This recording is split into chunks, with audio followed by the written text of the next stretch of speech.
Hey everybody, welcome back to BigRedEDC.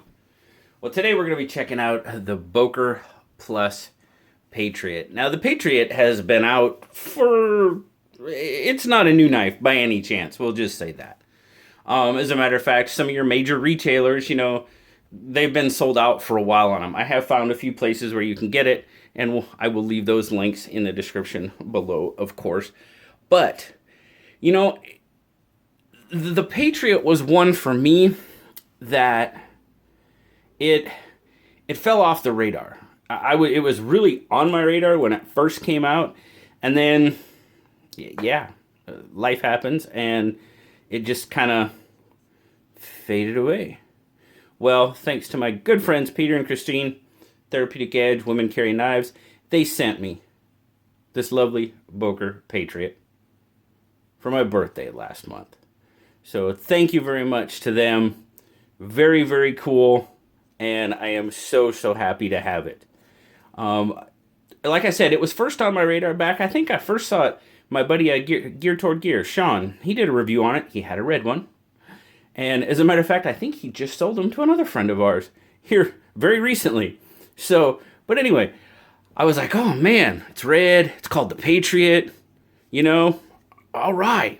Another cool thing about it, this is actually the first Boker Plus knife that was made in the USA, made by Fox Knives USA.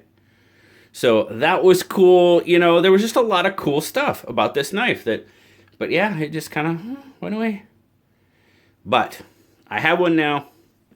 Very cool. Let's take a look at it. You've got that awesome deep red color. I love it. GRN handles. The texturing on the handle is pretty darn good. I mean, you can tell that's pretty grippy, without a question. Definitely a lockback. There you go. There's your back spring. Kind of give it a look over as we're taking it. GRN back spacer there. Done pretty well. A little bit of a gap there.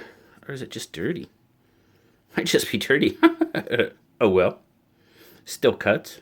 Lanyard kind of hole. Lanyard spot, we'll call it. Pocket clip.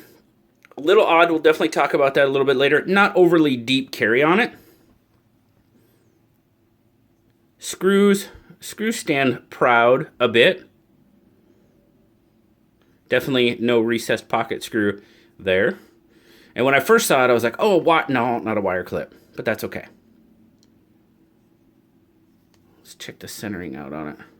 Centering. And this one it looks like it's off to the show side. Just a tad. Whoops. Yeah, it's off to the show side. Just a tad. But as I said, lockback. What I do like about that lockback is it's got that little notch in there. So, I mean, you can really actuate that lock. I do like that aspect of the lockback. Dual thumb stud opener. Now, it is pretty tight. I mean, it's a lockback. Can you flick it? Yeah, I can. Sometimes. But yes, you can sometimes. But it is a little stiff. Not an issue. I'll just say that right now. You got a nut. I really like the look of this drop point blade. Slightly elongated, not too much. Nice drop on it. The one thing I did notice is the grind doesn't go all the way to the plunge. That I found was a little bit interesting. I cannot remember having a knife where the grind didn't go all the way to the plunge. I mean, you could, with the choil there, I mean, it thickens up a bit. So, I mean, yeah, you could probably knock that down or just elongate that choil just a little bit if you wanted to. But yeah, I found that a little interesting. Nice little ramp with some jimping there that really, really works. That's the one thing I'm going to say about this knife, is everywhere there should be grip, there's grip, without question. Nice satin finish on it. Satin grind, satin flat. 154 cm, like I said, made in the USA. Now this is, names. This is Raimund Lhotak. Man, I hope I pronounced that correctly. If I didn't, I apologize. But I know how it's spelled there. I saw it. Where did I see it? Lhotak. That's how I found Lhotak. I hope I'm pronouncing that correct. But I am so stoked that they sent me this knife. Grip. Well, let's go back to the blade just a little bit. You do kind of have a choil there, and, you know, maybe that's not why the grind doesn't go all the way to the plunge. I don't know. I can't say for sure.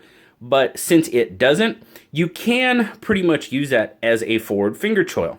What's given at this point? If your grind did come all the way back, no.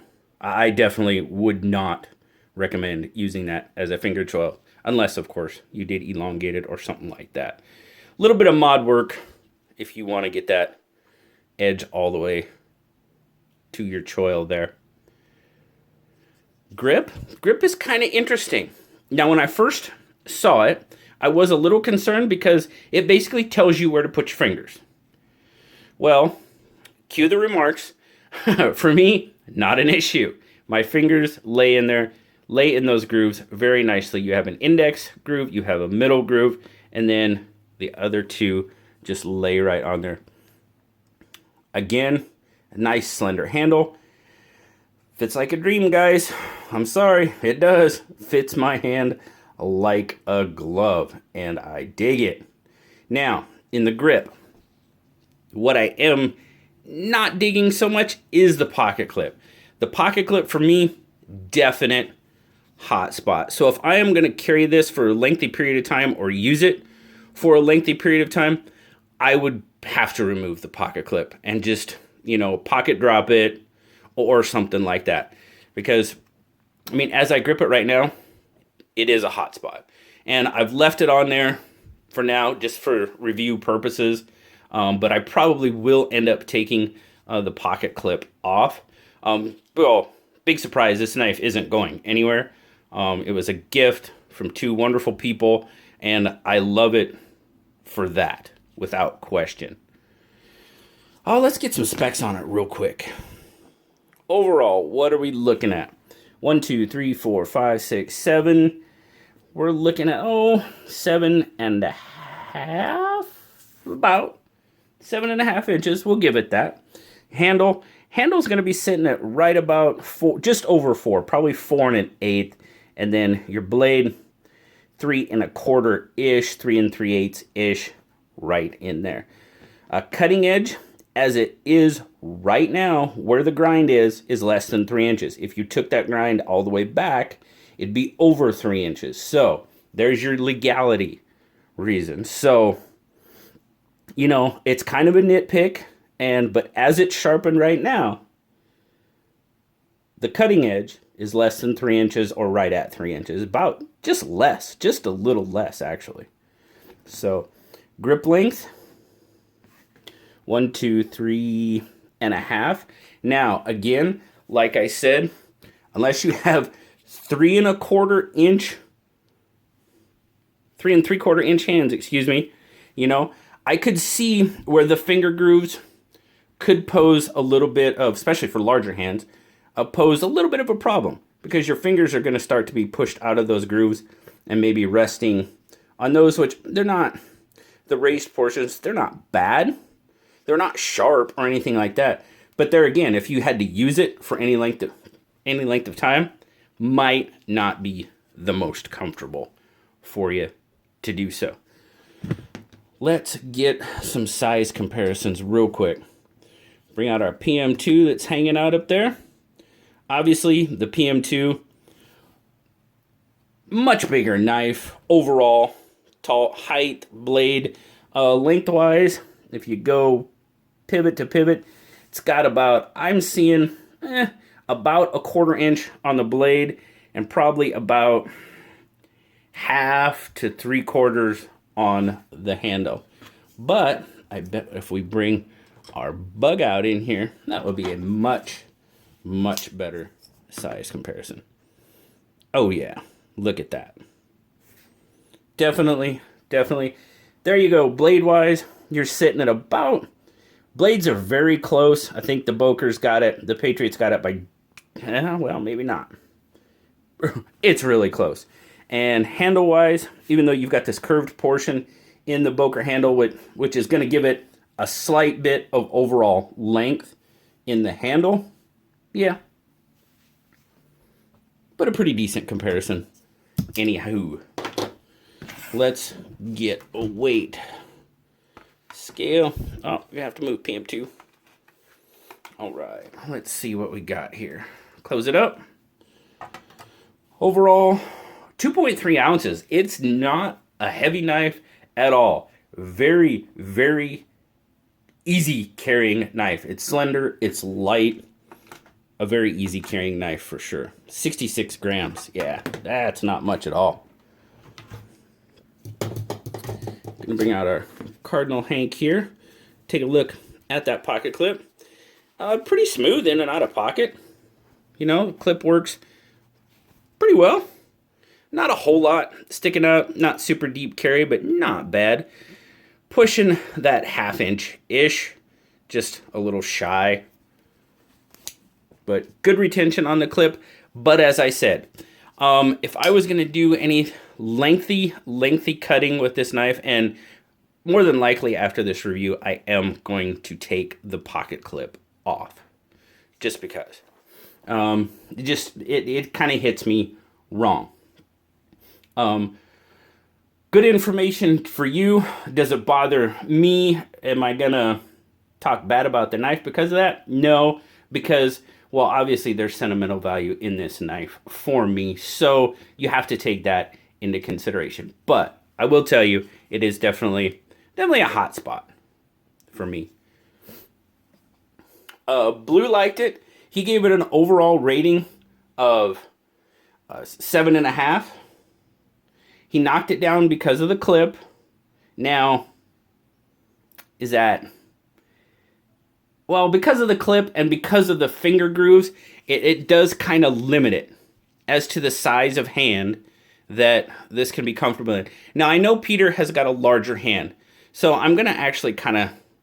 I'd like for him to watch this video, or I'll just talk to him and get his opinion on that, because I would almost think that would start to force his hand out of a, you know, just maybe into not the most comfortable position. As I said, these are still available a few places. I'll leave those links down in the description. They're selling for about $82, $85, which 154 cm steel, lockback, GRN, you know, in my honest opinion, it's not too bad. That's not too bad at all. They don't have, I'm looking at KnifeWorks. That's where I found the largest selection of them. They don't have the red, but they do have blue, tan, black, green maybe? Orange. And then they had a black and a partially serrated blacked out blade. So there are still a few out there. As I said, description is down, or link is down in the description. So overall, I love the knife for what it is. Couple nitpicks, obviously. The good, the blade, the grip of the handle. The bad that I could see is the clip and the finger grooves that could possibly, you know, put you in a position that it might not be the most comfortable. Other than that, weight, carry, you know, it's not bad. Not a bad knife overall. I personally love it because of what it is and where it came from. So, but there you go, guys. A blast from the sort of past. I like kind of going over some of these older knives because, you know, like me, this one fell off the radar. Hey, you never know. It might have fell off your radar too, and this could jog your memory. But thanks a lot, guys, for checking out the Boker Plus Patriot with me. Thanks again to Peter and Christine for this lovely, lovely gift. I will cherish it always. Guys, like, subscribe, leave me that comment. You know I love talking to y'all. Until next time, I'll talk to y'all later. Bye-bye.